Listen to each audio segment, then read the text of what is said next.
Alright, what we're looking at here is a nice little program called Desmos, which is a free online graphing calculator. And what I've done is I've put in a quadratic for us to look at. And before we do anything else, I should probably talk a little bit about why this quadratic looks like it does. You can see the equation up here is y equals x squared plus bx plus c. What I've done is I've left these coefficients b and c as variables, and I can change those values down here. And I've left a, the coefficient of the squared term, to be 1. So what this allows me to do is it allows me to change b and c very quickly just by changing these values. So really the equation we're looking at here is x squared plus negative 1x plus negative 6. So x squared minus x minus 6. Alright, so now we sort of have an idea of what we're looking at, but the more important point is this. If I wanted to solve this equation, remember solve means find the x values that are going to make it true, and in our case we always want to find the x values that are going to make this 0 for a quadratic. We want to find those x values, and we've talked about two ways to do that. First way is we can take the square root of this thing, but that only works if we don't have a linear term. So here we have a quadratic and a linear term mixed. Unless we could rewrite that so that it was just one variable squared, we can't use that. Now the other way we had was the quadratic formula, and the quadratic formula works every time. No, you don't even have to think about it. The quadratic formula, so long as you get your quadratic set equal to 0, is going to allow you to solve it every single time. But it's long, and it does take a while, and until you're practiced and fast at it, it can be a little annoying to use because of the amount of time. So what we're looking at here is another way to solve these quadratics, another way to find those solutions that would be given to you by the quadratic equation. And we're going to do it by inspection, which just means looking.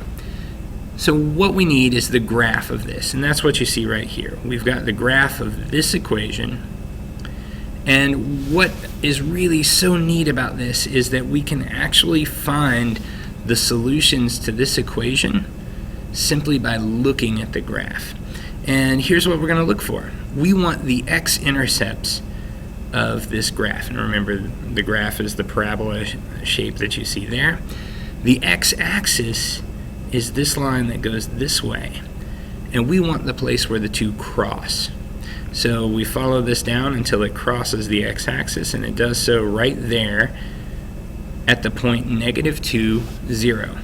And this is where it gets magical. If you're asked to solve this equation, one of the solutions is -2, that number right there. All you have to do is read it off the graph. Now it's the x-coordinate, not the y-coordinate. The y-coordinate will always be 0. One of the solutions is x equals -2.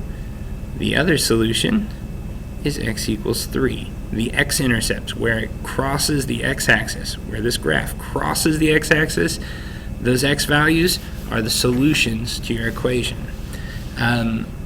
It really is as simple as that. Let's take a look at another one. Let's say that instead of -1, b was 6, and instead of c being -6, we'll make that 8. So now I've got this quadratic. If I'm asked to solve for this equation and I have my graph, all I have to do is look for the x-intercepts. One of the solutions is x equals -4. The other solution is x equals -2. And that's all. That's all we have to do. Now there are several ways to go about getting this graph.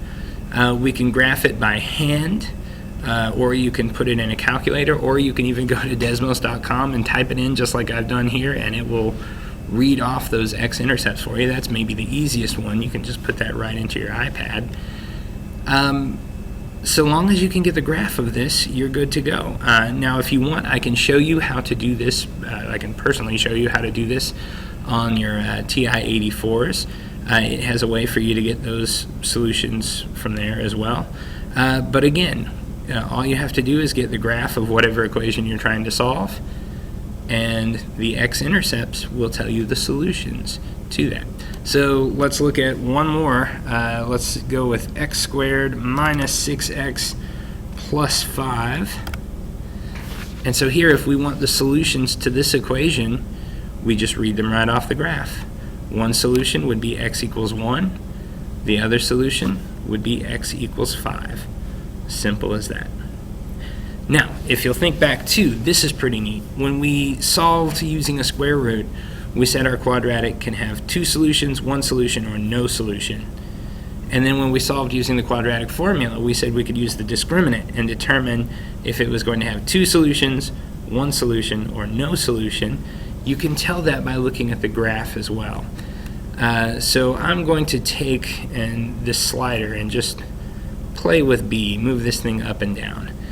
And you can see when the vertex of the parabola is down here, it's going to have 2 x-intercepts. So there's an x-intercept right there, so at 5.844 and 1 right there.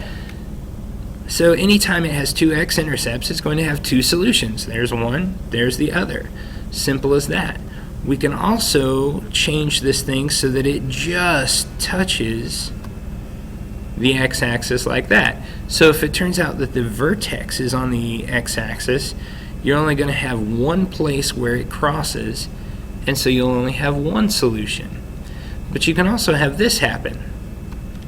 This parabola doesn't have any x-intercepts at all. It doesn't cross the x-axis, and so this will have no real solutions. So again, just by looking, you can tell if it has 2 x-intercepts, it's going to have 2 real solutions. If it just has 1, that is, it just touches the x-axis, which is tricky to do here, then you're going to have 1 solution, and if it doesn't cross at all, you'll have no solutions. So again, to find the solutions, all you have to do is look at the graph and find the x-intercepts.